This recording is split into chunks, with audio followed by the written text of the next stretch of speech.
Bueno, yo os voy a subir un vídeo leyendo. No tenía ningún vídeo grabado, entonces lo acabo de grabar ahora mismo.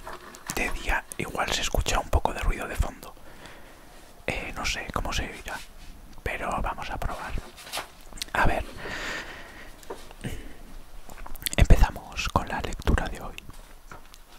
La mariposa blanca.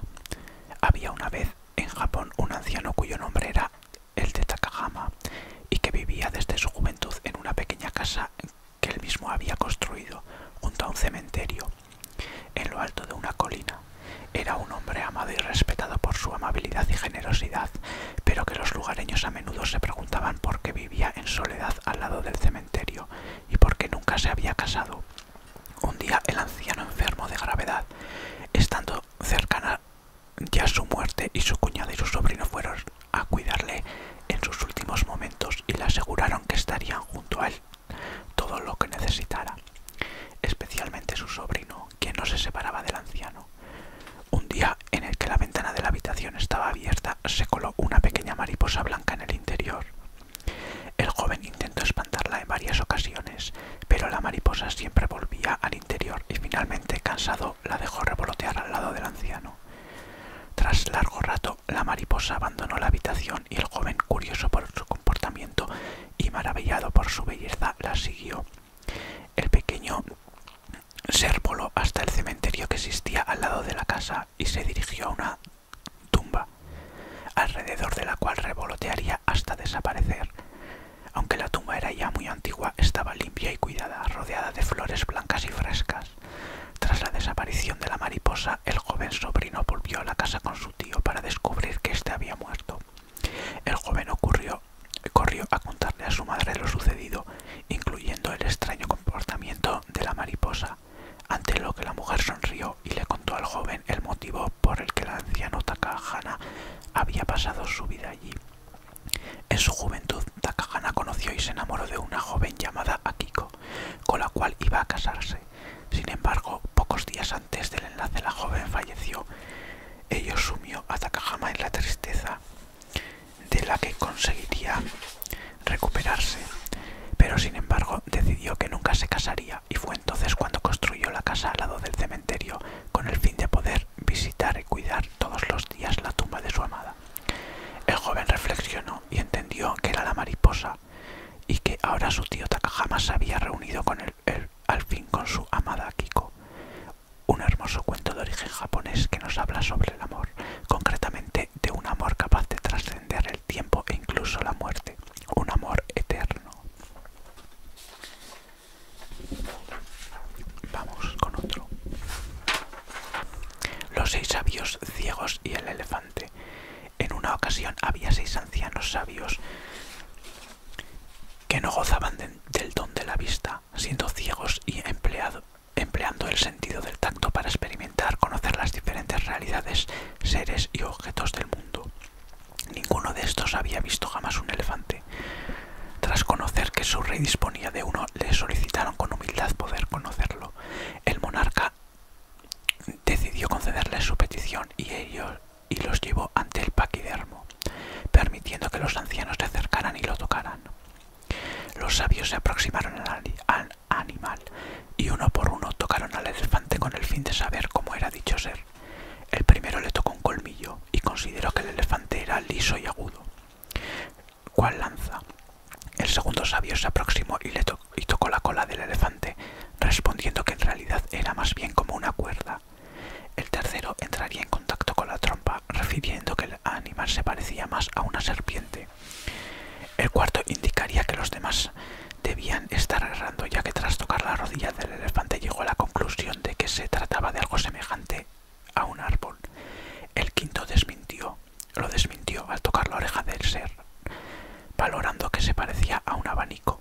Y por último, el sexto sabio llegó a la conclusión de que en realidad el elefante era como una fuerte pared rugosa al haber tocado su lomo.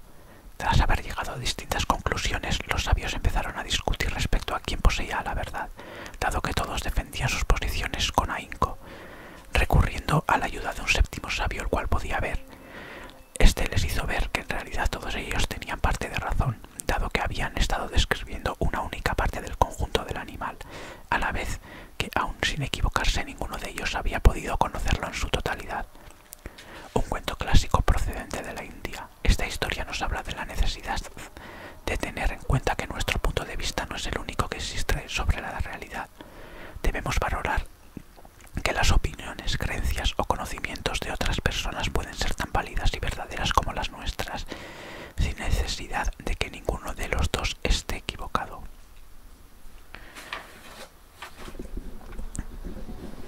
Vamos con otro. El sabio y el escorpión. Había una vez un sabio monje que paseaba junto a su discípulo en la orilla de un río.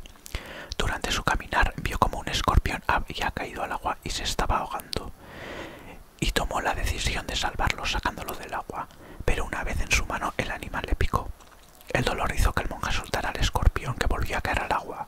El sabio volvió a intentar sacarlo, pero de nuevo el animal le picó, provocando que le dejara caer. Ello ocurrió una tercera vez.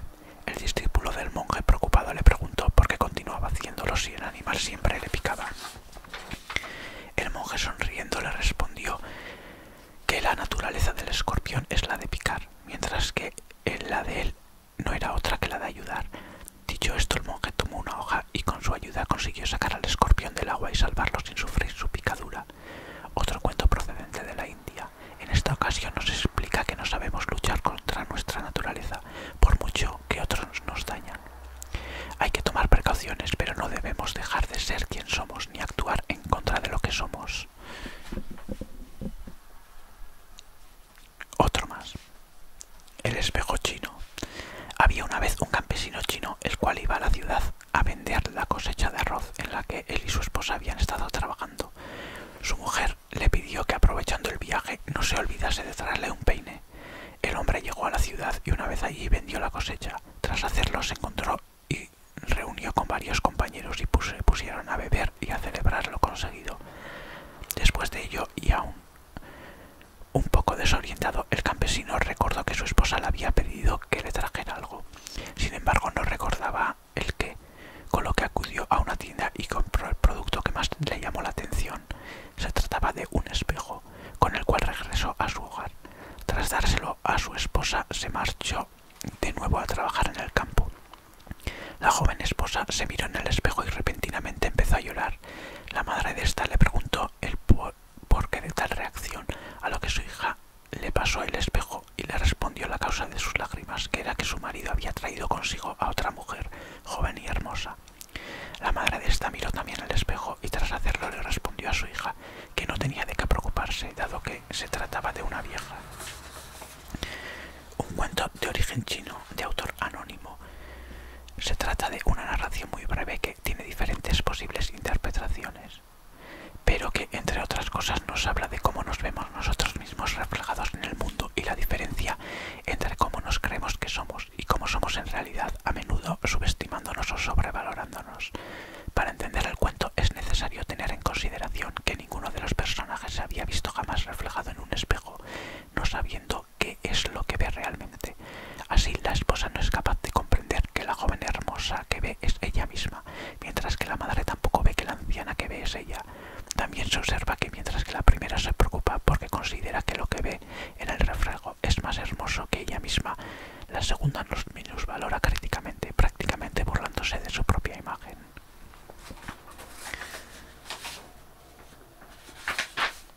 Y vamos con un último. El elefante encadenado. Cuando yo era chico me encantaban los circos y lo que más me gustaba de los circos eran los animales. También a mí como a otros después me enteré que me llamaba la atención el elefante.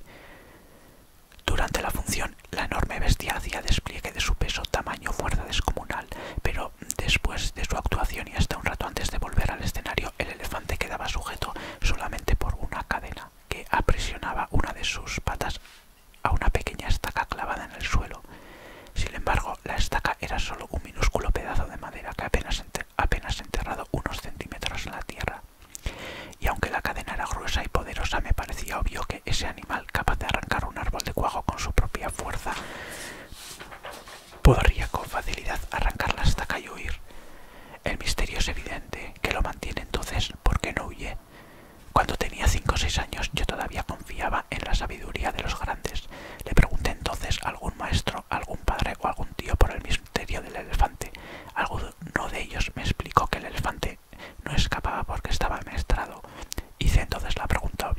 amaestrado por qué lo encadenan.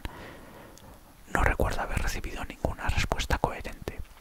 Con el tiempo me olvidé del misterio del elefante y la estaca y solo lo recordaba cuando me encontraba con otros que también se habían hecho la misma pregunta. Hace algunos años descubrí que por suerte para mí alguien había sido bastante sabio para encontrar la respuesta. El elefante del circo no escapa porque ha estado unido a una estaca parecida desde que era muy pequeño. Cerré los ojos y me imaginé al pequeño elefante recién nacido sujeto a la estaca. Estoy seguro de que en aquel momento el elefantito empujó, tiró, sudó tratando de soltarse y a pesar de todo su esfuerzo no pudo. La estaca era ciertamente muy fuerte para él. Juraría que se durmió agotado y que al día siguiente volvió a probar y también al otro y al que le seguía, hasta que un día, un terrible día para su historia, el animal aceptó su impotencia y se resignó a su destino. Este elefante enorme y poderoso que vemos en el circo no escapa porque cree el pobre que no puede.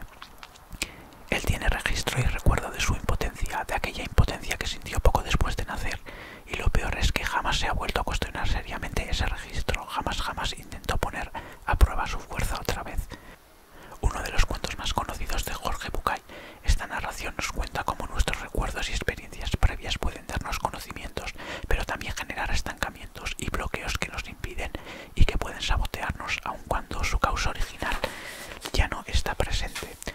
La narración nos empuja a seguir intentando ponernos a prueba a pesar de lo que hayamos vivido, de que lo que hayamos vivido puede habernos hecho creer que no podemos hacerlo.